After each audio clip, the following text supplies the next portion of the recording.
இயேசுவில்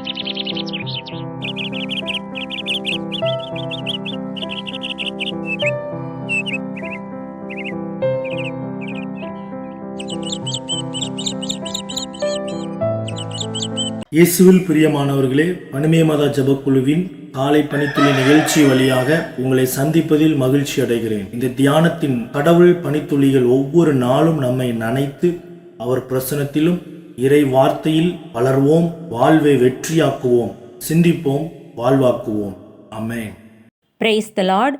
இயேசுவுக்கு பிரியமான எனதருமை சகோதர சகோதரிகளே, நம் ஆண்டவராகிய இயேசு கிறிஸ்துவின் நாமத்தில் OLS பிரேயர் டீம் சார்பாக என் அன்பின் வாழ்த்துக்களை தெரிவிப்பதில் மிகுந்த மகிழ்ச்சி அடைகிறேன். இன்று ஆண்டவர் நம்முடன் இறைவாக்கினர் எசாயா எழுதிய நூலிலிருந்து 58ஆம் அதிகாரம் 13-14 வசனத்தின் மூலமாக பேசுகின்றார். ஓய்வு நாளின் முறைமைகளினின்று விலகிச் செல்லாது என் புனித நாளில் உன் விருப்பம் போல் செய்யாதிருந்து ஓய்வு நாள் மகிழ்ச்சியின் நாள் என்றும் ஆண்டவரின் மேன்மை மிகு புனித நாள் எனவும் சொல்லி அதற்கு மதிப்பு தந்து உன் சொந்த வழிகளில் செல்லவோ உன் சொந்த ஆதாயத்தை நாடவோ வெற்று பேச்சுகளை பேசவோ செய்யாதிருந்தால் அப்பொழுது ஆண்டவருக்கு ஊழியம் புரியும் மகிழ்ச்சியை பெறுவாய். நானோ மண்ணுலகின் உயர்விடங்களில் உன்னை வலம் வரச் செய்வேன். உன் மூதாதையாகிய யாக்கோவின் உரிமைச் சொத்தின் மூலம் உனக்கு உணவளிப்பேன். ஆண்டவரின் வாய் இதை உரைத்தது.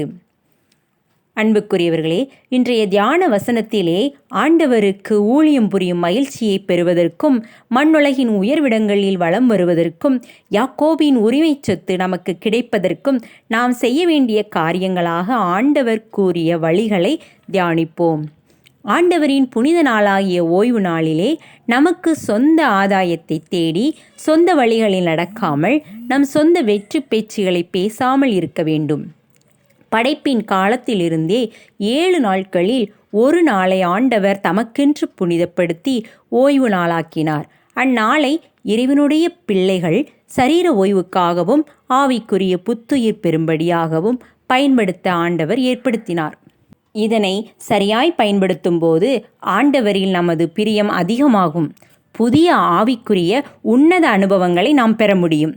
ஆனால் இன்று ஓய்வு நாளை கிறிஸ்தவர்களாகிய நாம் எவ்வளவு அலட்சியப்படுத்துகிறோம். ஓய்வு நாளை குறித்த கணம் மக்கள் மத்தியில் வெகுவாய் இல்லாமற் போயிற்று. கடவுள் புதிய ஏற்பாட்டில் வாரத்தின் முதல் நாளான ஞாயிற்றுக்கிழமையை ஆண்டவருடைய நாளாக கொடுத்து இருக்கிறார். புதிய ஏற்பாட்டு நாட்களில் நாம் நியாயப்பிரமாணங்களை புறக்கணிக்கிறோமா அல்லது பின்பற்றுகிறோமா என்று சிந்தித்து பார்க்க அழைக்கிறார். அருமையானவர்களே, புதிய ஏற்பாட்டின் காலத்திலும் ஆண்டவருடைய நீதி மாறிப்போகவில்லை என்பதை மறந்து போகக்கூடாது. ஒழுக்க ரீதியான கட்டளைகள் நமக்கு இன்றும் உண்டு. ஆனால் இன்றைக்கு அநேக கிறிஸ்தவர்கள் அதை ஆண்டவருக்குள்ளான மகிழ்ச்சியான மகிமையின் நாளாக எண்ணி ஆண்டவரை மகிமைப்படுத்துவதில்லை. ஆண்டவருடைய நாளில் ஆண்டவருக்கு முக்கியத்துவம் கொடுக்காமல் உலக காரியங்களான கொண்டாட்டங்கள், வீட்டு வைபவங்கள், சினிமா, சீரியல், பொழுதுபோக்கில் தங்களின் நேரத்தை செலவு செய்கிறார்கள். அதை குறித்து கொஞ்சமாவது அக்கறை உள்ளவர்களாய் இருப்பதும் இல்லை. இதில் என்ன தவறு இருக்கிறது என்று எண்ணுகிறார்கள். அதனால் ஞாயிறு திருப்பலி, ஆலய வழிபாடுகள் மற்றும் ஜபக்கூட்டங்களுக்கும் அநேகருக்கு நேரம் இருந்தும் செல்வது இல்லை. நாம் அவ்விதம் ஆண்டவருடைய நாளை அசட்டை செய்தால் அவரின் ஆசீர்வாதத்தை இழந்துவிடக்கூடும். எனவே ஆவிக்குரிய ஜாக்கிரதையுடன் நடந்து கொள்வது மிகவும் அவசியமான ஒன்றாகும். பரிசுத்தமான புனிதமான இந்நாளை பரிசுத்தமாய் வாழ்ந்து இறை ஆசிரை பெற்று நிலை வாழ்வை அனுபவிக்க ஆண்டவரின் விருப்பத்தை நிறைவேற்றவும் அவரை போற்றி புகழ்ந்து பாடி அவரின் பெயருக்கும் மகிமையை கொண்டு வரும் பிள்ளைகளாய் வாழ தீர்மானிப்போம், சிந்திப்போம், வாழ்வாக்குவோம். நாம் ஜெபிப்போம்.